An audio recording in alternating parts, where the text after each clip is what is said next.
She stole the blueprint to a career that hadn't even happened yet. Madison stood in the boardroom presenting the exact designs Claire was going to draft tomorrow. Everyone cheered. But stealing a finished masterpiece means you don't know how to fix it when it breaks. So Claire just quit and watched her burn. The boardroom smelled like ozone from the overworked laser printer and the sour burnt remains of morning coffee. Claire sat near the back, her fingers tracing the condensation on a plastic water bottle. The plastic felt cheap and thin, buckling slightly under her grip. At the front of the room, Madison was speaking. Her voice was an octave higher than usual, laced with a frantic, breathless energy that commanded the table's attention. Click. The projector advanced. A slide illuminated the darkened room, casting a pale bluish glow over the faces of the senior partners. Claire stopped breathing. It was a render for the new Kensington Urban Renewal Project. A massive, sprawling park integrated directly into a dilapidated industrial sector. But it wasn't just any render. It was Claire's render. Except it couldn't be.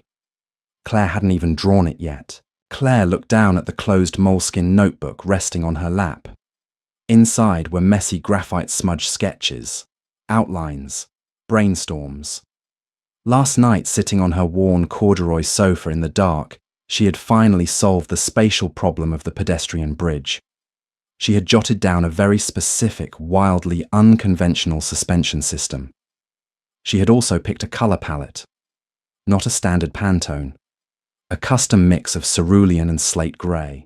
She looked back up at the screen. The bridge was there. The suspension system was there. The exact impossible shade of cerulean slate was splashed across the digital sky. The integration of the tensile cables, Madison said, her manicured finger pointing to the screen, allows for a wider walkway without compromising the historical brickwork below. Arthur, the senior director, nodded slowly. The leather of his chair creaked as he leaned forward. It's brilliant, Madison. Truly. It's a massive departure from your usual, safe approach.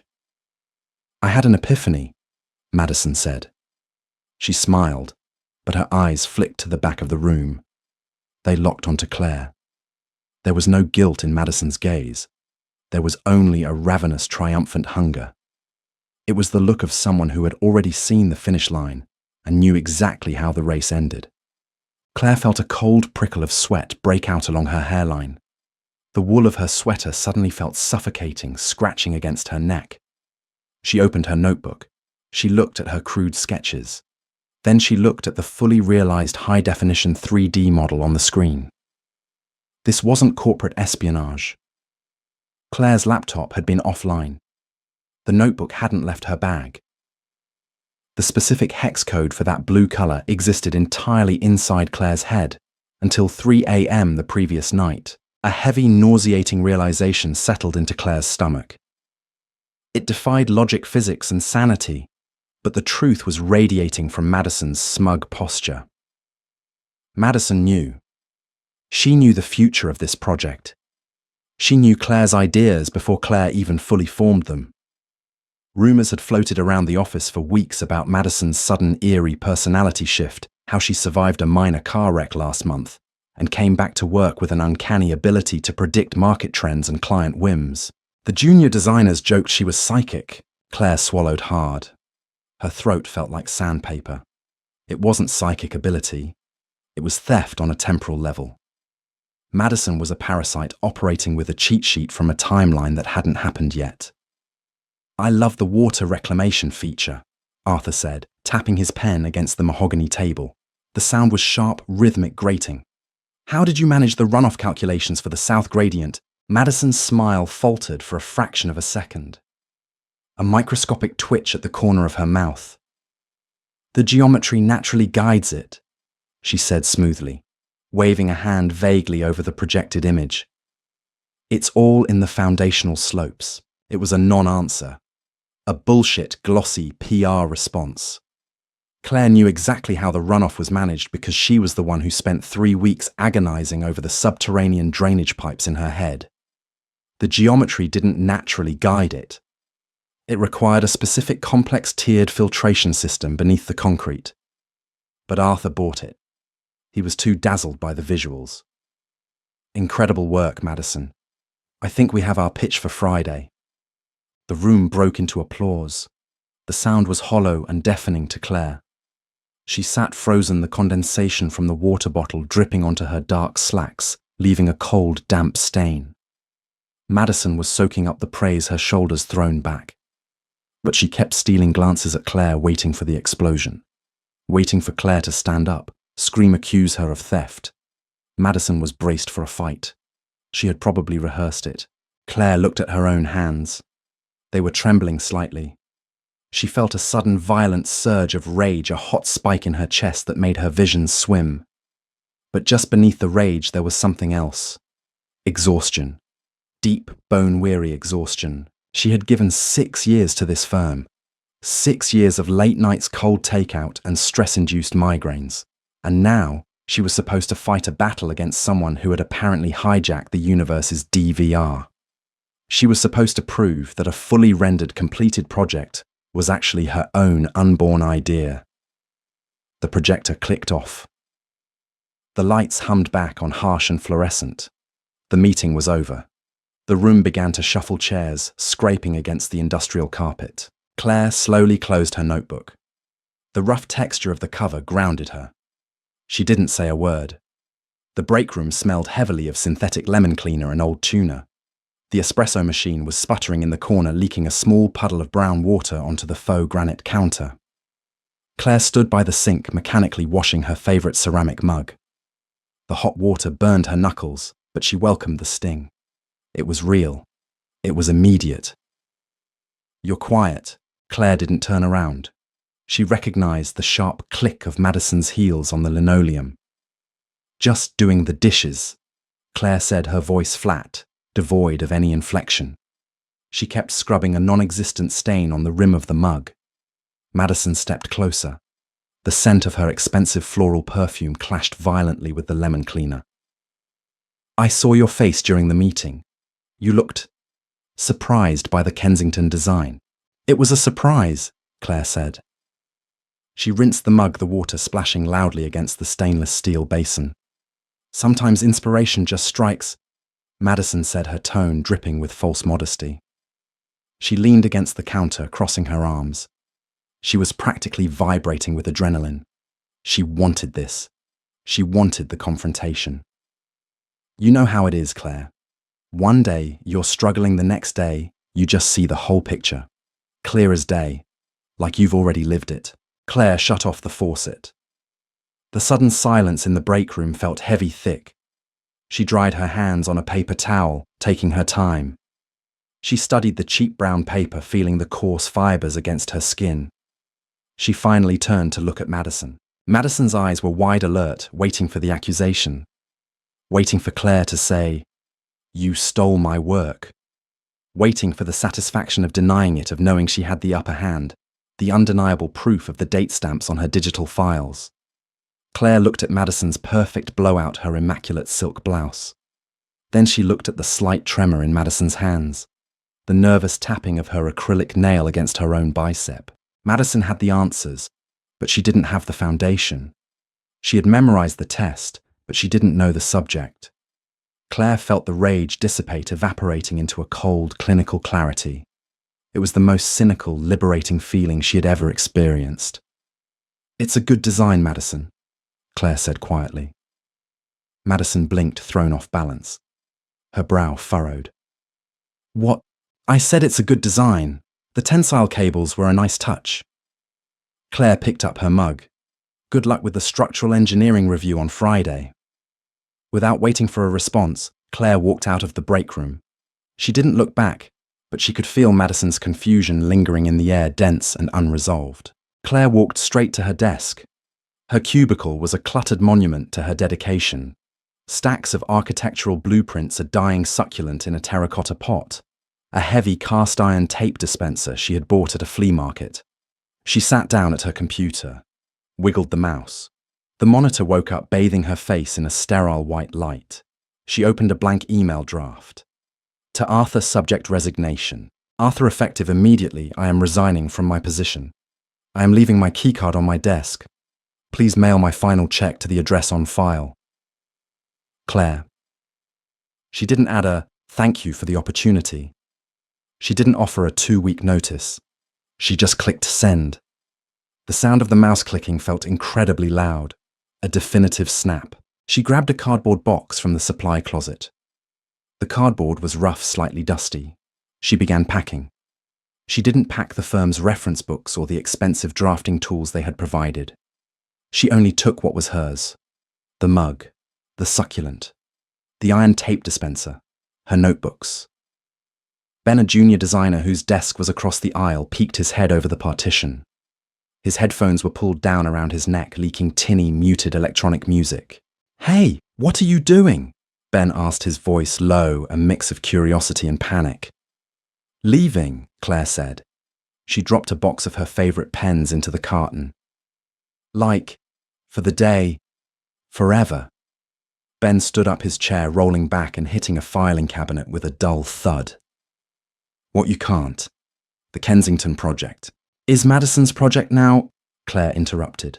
She hoisted the box into her arms. It was heavier than she expected, the weight of it pressing uncomfortably against her ribs. She had an epiphany, remember. "But you're our lead structural analyst. Arthur relies on you." "Arthur relies on the work getting done. Madison clearly has it handled." Claire looked at Ben. He was a good kid, overworked, underpaid. "Keep your head down, Ben. Don't sign off on any load-bearing math unless you've done the math yourself." Ben looked bewildered. Claire turned away. She walked down the central aisle, the carpet muting her footsteps. The office was oblivious. Phones were ringing. People were arguing in glass-walled offices. Nobody noticed the anchor slipping away. She placed her plastic keycard on the reception desk. The receptionist was on a call, laughing at something, and didn't even look up. Claire walked out the glass double doors and pressed the elevator button. The brushed steel was cold against her fingertip. Ding. The doors slid open. She stepped inside the box, heavy in her arms.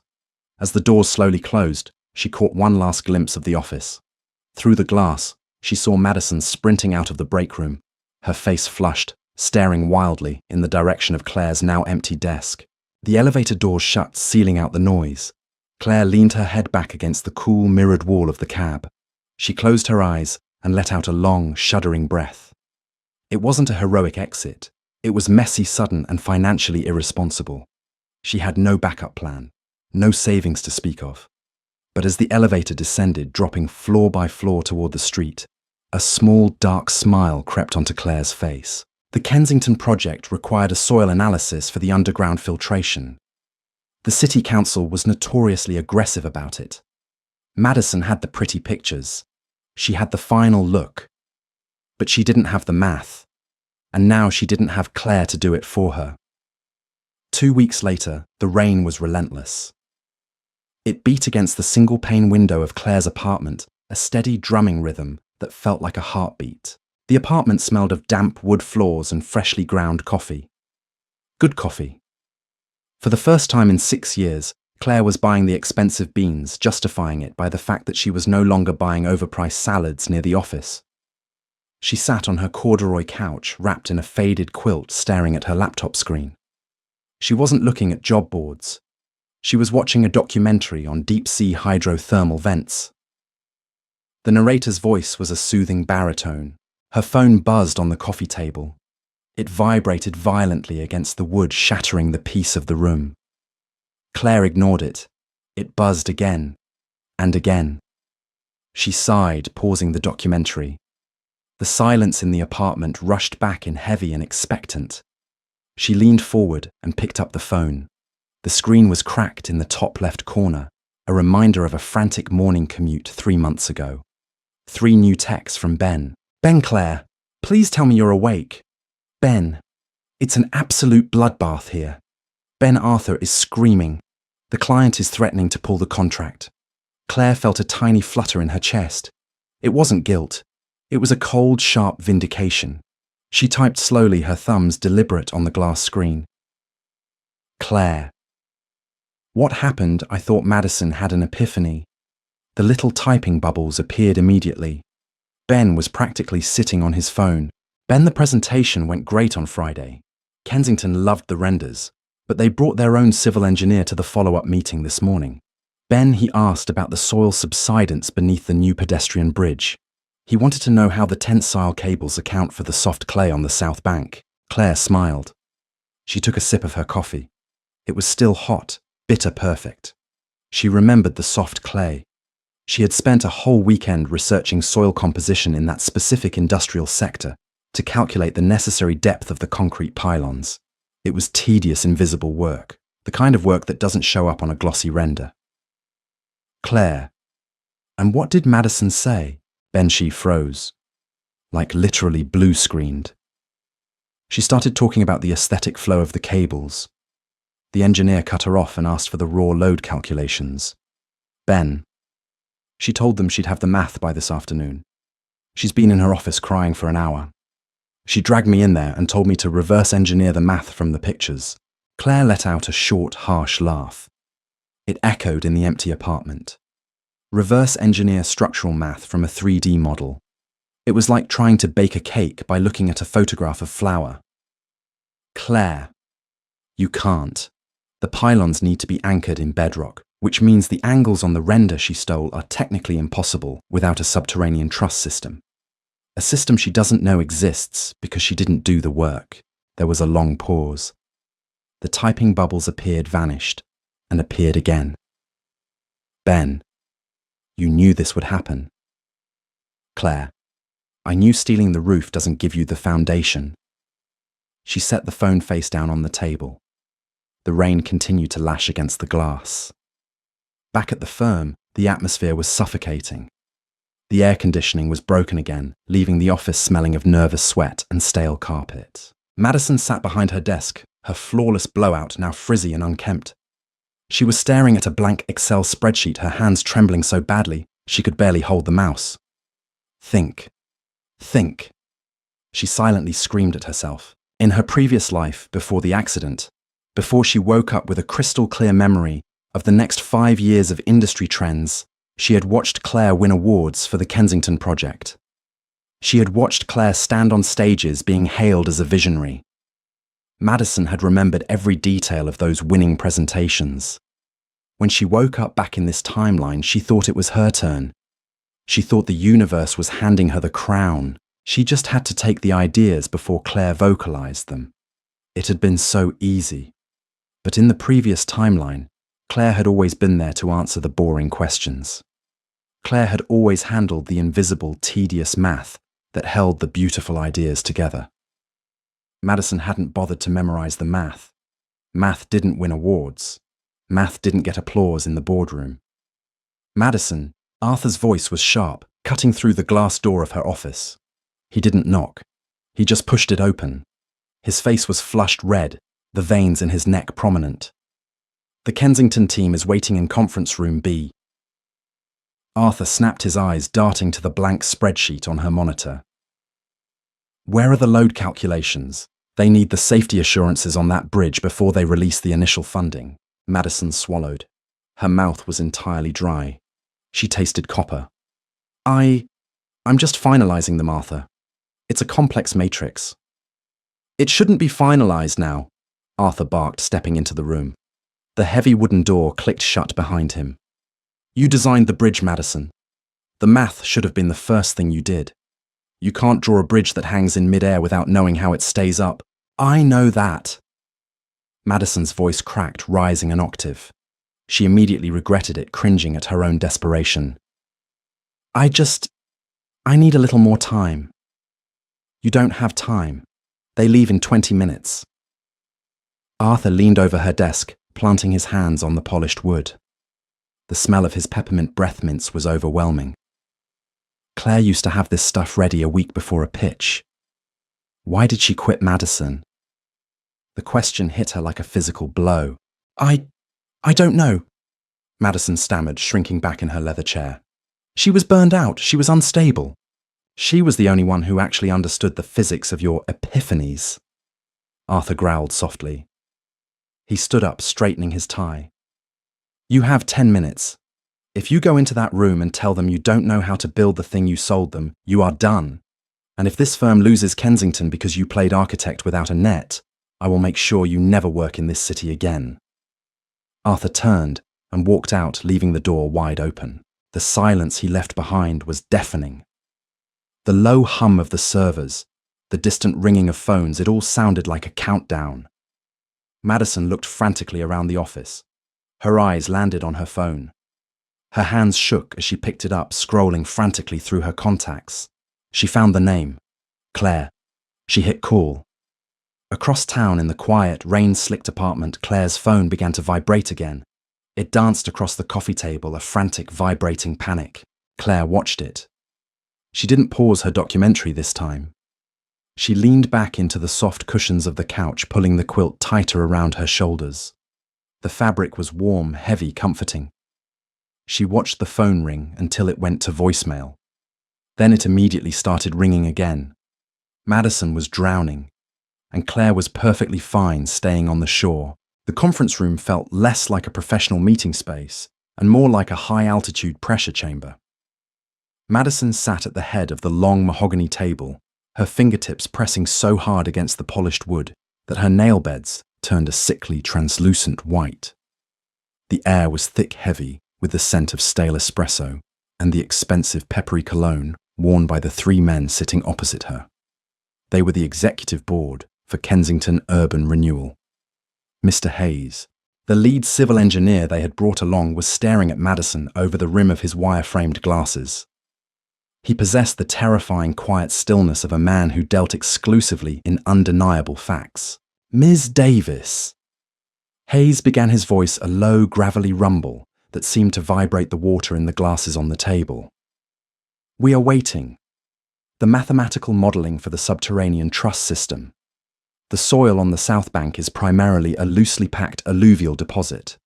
Without a proper load-bearing calculation, your suspended pedestrian bridge isn't a bridge. It is a very expensive, very heavy guillotine." Madison swallowed. It felt like trying to force a dry cotton ball down her throat. She looked at the projector screen behind them, which still proudly displayed the stolen render, the custom cerulean sky, the elegant sweep of the tensile cables. It was a masterpiece. It was beautiful. But staring at it now stripped of its aesthetic armor, Madison only saw a collection of meaningless pixels. She had lived the next 5 years in her previous timeline. She had seen the ribbon-cutting ceremony. She had seen the magazine covers praising this exact design. Why wasn't that enough? Why did reality have to be so stubbornly anchored to the tedious, agonizing mechanics of math? The foundational pylons. Madison stammered, her voice thin and reedy, a stark contrast to the confident pitch she had delivered days ago. "They will be sunk deeply, below the alluvial deposit, into the bedrock." Hayes leaned forward. He didn't look angry. He looked profoundly disappointed. "Yes, that is the fundamental concept of a pylon. My question, Ms. Davis, is regarding the angle of the tensile cables intersecting with those pylons. The render shows a 45-degree suspension radius. Given the soft topsoil, the lateral tension would pull the pylons inward, snapping the bridge in half. Unless, of course, you have designed a counter-tension system beneath the concrete, which I assume you have. To confidently present this design, Madison's mind went entirely blank. A high-pitched ringing started in her ears. She looked at Arthur, who was sitting at the end of the table, his face a tight, furious mask. He was practically vibrating with rage. He knew. In that moment, looking at Madison's terrified, vacant eyes, Arthur knew she was empty. I have the team running the final simulations." Madison lied. It was a pathetic, flimsy lie, and it collapsed the moment it left her mouth. "The exact numbers are still compiling." Hayes slowly closed the manila folder in front of him. The sound of the cardboard snapping shut echoed like a gunshot in the silent room.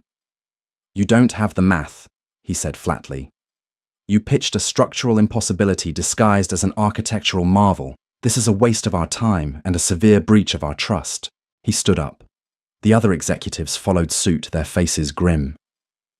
"Arthur," Hayes said, buttoning his suit jacket, "we will be formally reviewing our contract with this firm in the morning. Good day."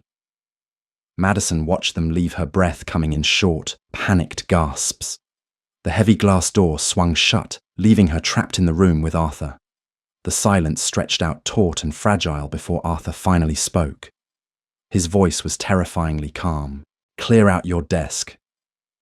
Arthur said, not even looking at her. He stared blankly at the mahogany table. "You have 1 hour before I revoke your building access." "Arthur, please."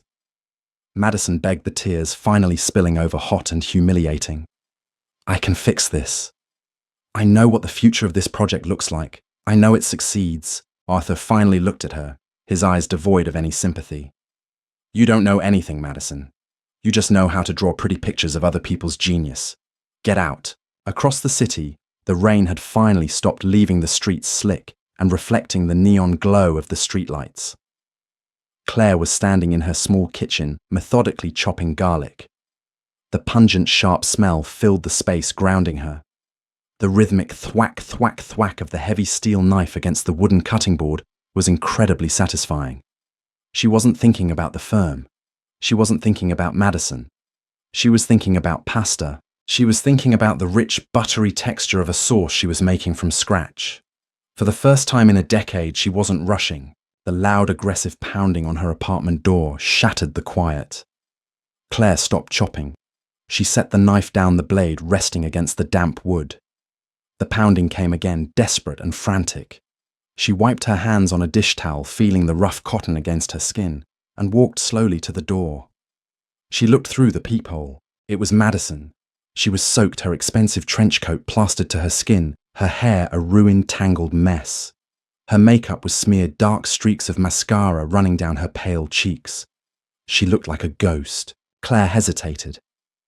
A part of her, the cynical, exhausted part, wanted to walk away and let Madison stand in the damp hallway all night. But another part, the part that was fundamentally painfully human, felt a twinge of morbid curiosity. Claire unlocked the deadbolt. The heavy mechanism slid back with a loud clunk. She opened the door just a few inches, leaving the chain engaged. "What do you want, Madison?" Claire's voice was flat, devoid of anger or warmth. "They fired me." Madison choked out her hands, gripping the doorframe. Her knuckles were white. "Arthur fired me. Kensington walked. The whole project is dead." "I see," Claire said. She leaned against the door, feeling the cool, painted wood against her shoulder. "And you came all the way over here in the rain to give me a status update. You have to help me." Madison pleaded, her voice cracking. She looked up, her eyes wide and manic. "You know the math. You know the structural codes. I know you do. You have it all in your head. You can call Arthur. You can tell him you'll come back as a consultant. You can fix the bridge." Claire stared at her. The sheer, unadulterated audacity of the request was staggering. It wasn't just entitlement. It was a profound, pathological delusion. Madison truly believed that because she had seen a future where the project succeeded, she was inherently owed that success, regardless of who bled for it. "Why would I do that?" Claire asked quietly. "Because it's your design!" Madison screamed, a sudden flash of ugly, desperate anger breaking through the panic. "I saw it! I saw the awards you won for it. It's your legacy, Claire. You're just going to let it die because you're petty." Claire felt a strange, cold calm wash over her. She looked at Madison. Really looked at her. She didn't see a rival. She didn't see a time-traveling mastermind. She just saw a terrified, hollow woman who had built a house on stolen sand and was now drowning in the tide. "It was never my design, Madison," Claire said, her voice dropping to a whisper. "Because I never got to finish it. You stole the ending before I could write the middle, and an ending without a middle is just a lie." Claire reached up, her fingers grazing the cold metal of the door chain. "You wanted my future so badly, Madison. You can have it. All of it. Including the failures you don't know how to survive." She stepped back and firmly closed the door, the latch clicking shut with absolute, irreversible finality. She stood in the quiet hallway for a long moment, listening to Madison's muffled, pathetic sobbing on the other side of the wood. Then Claire turned around, walked back into her kitchen, picked up her heavy steel knife, and went back to chopping the garlic.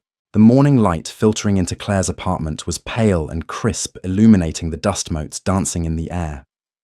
The heavy rain from the previous week had finally scrubbed the city clean, leaving behind a sharp, ozone-scented freshness. Claire sat at her small round dining table, a mug of black coffee steaming beside her. The bitter, roasted aroma mixed with the faint scent of old paper. Spread across the table were wide sheets of architectural drafting vellum. She wasn't using a computer. She was using a mechanical pencil, a T-square, and a worn polymer eraser. She was drawing a community centre. It wasn't a massive billion-dollar urban renewal project. It was a modest, functional building meant for a neglected neighbourhood on the east side. The geometry was simple, grounded, and intensely practical. She spent 3 hours calculating the thermal mass of the concrete walls, ensuring the building would stay warm in the winter without crippling the community's energy budget. It wasn't glamorous. It wouldn't win international design awards or land her on the cover of glossy magazines, but it was real. And it was entirely hers. Her phone buzzed against the wooden tabletop. It was a clean, sharp vibration. She glanced at the screen. It was an unknown number. Usually Claire would let it ring through to voicemail, savouring the quiet isolation she had cultivated over the past month. But today, a strange intuition urged her to pick it up. She set down her mechanical pencil, the graphite, leaving a tiny dark smudge on the edge of the vellum. "Hello," Claire answered, her voice steady. "Is this Claire Davis?" The voice on the other end was deep, gravelly, and instantly recognisable, even though she had never formally been introduced to the man. "This is Claire. Who is calling?" "My name is Thomas Hayes. I am the lead civil engineer for Kensington Urban Renewal," the man said. His tone was brisk, professional, entirely stripped of corporate pleasantries. "I apologise for the unannounced call. I got your contact information from a junior designer at your former firm, a young man named Ben." Claire felt a slight tightening in her chest, a phantom echo of the stress she used to carry. "Ben is a good kid. How can I help you, Mr. Hayes? 3 weeks ago, your former firm presented a pedestrian bridge design that was structurally speaking a fantasy," Hayes said bluntly. The architect, Ms. Madison, was entirely incapable of explaining the physics behind her own renders. It was a disaster. We pulled the contract. "I am aware of what happened," Claire said, tracing the edge of her coffee mug with her index finger. The ceramic was warm and solid. "But I don't work for Arthur anymore. I can't help you salvage Madison's presentation." "I don't want to salvage her presentation," Hayes interrupted, his voice softening just a fraction. "When we terminated the contract, Arthur was furious. He started throwing blame around, trying to save face. He mentioned that his lead structural analyst had abruptly quit taking the foundational math with her. He tried to frame it as sabotage. But Ben pulled me aside in the lobby. He told me the truth about whose notebook that design actually came from." Claire stopped tracing the mug. The apartment felt suddenly intensely quiet. She could hear the faint hum of the refrigerator in the corner. "Ben showed me some of your previous load calculations from other projects," Hayes continued. "He sent me the raw data files. I spent the weekend reviewing them. Your methodology for subterranean stress distribution is exceptional. It is rigorous, grounded, and brilliant. You don't design for the cameras, Claire. You design for gravity. Gravity is usually the only thing that matters in the end." Claire replied, a small, genuine smile touching the corners of her mouth. "Exactly," Hayes said. "Kensington still needs a bridge. We need the park integration, but we need an architect who understands that the foundation dictates the form, not the other way around. We are putting the project out for independent bidding next month. I want you to submit a proposal." Claire exhaled slowly. The breath trembled just a little. She looked down at her drafting table. The simple, honest lines of the community centre stared back at her. "Mr. Hayes, I don't have a firm. I don't have a team of digital renderers or a fancy boardroom. I'm sitting at my kitchen table. I don't care if you're sitting in a cave with a box of crayons," Hayes said firmly. "I want structural integrity. I want the real thing. If you can provide the math, Kensington will provide the resources to build the team around you. Think about it. I will email you the formal submission guidelines." "Thank you, Mr. Hayes. I will look out for it. Claire hung up the phone. She set it down on the table gently, as if it were a fragile artifact. She leaned back in her chair, closing her eyes, and let the reality of the moment wash over her. It wasn't a sudden magical victory. It was an invitation to do an immense amount of grueling, complex work. It was a terrifying mountain of responsibility, and she couldn't wait to start climbing it. She picked up her coffee, took a long sip, and looked out the window. Down on the street below, the city was moving. Cabs were splashing through puddles, people were rushing to jobs they hated, carrying umbrellas against the lingering dampness. Somewhere out there, Madison was likely scrambling desperately, trying to leverage a stolen future that no longer existed, trapped in a timeline where she had no actual skills to survive. Madison had tried to cheat the architecture of life, stealing the roof without pouring the concrete. Claire picked up her mechanical pencil.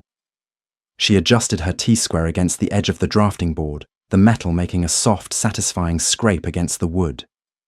She pressed the graphite to the paper, feeling the slight friction, the tangible resistance of the medium.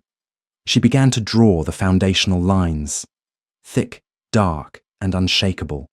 She didn't know exactly what the future looked like anymore. She didn't have a magical cheat sheet to show her the final destination, but as she sketched the subterranean supports sinking them deep into the imaginary bedrock of the vellum, Claire knew one thing for absolute certain. Whatever she built from this moment on, it was going to stand. If you loved seeing this time thief get exactly what she deserved, drop a like and let me know in the comments how you would have handled the situation. Don't forget to hit subscribe and ring the bell so you never miss out on our next revenge story. Share this with someone who knows what it's like to do all the hard work while someone else takes the credit. See you in the next one.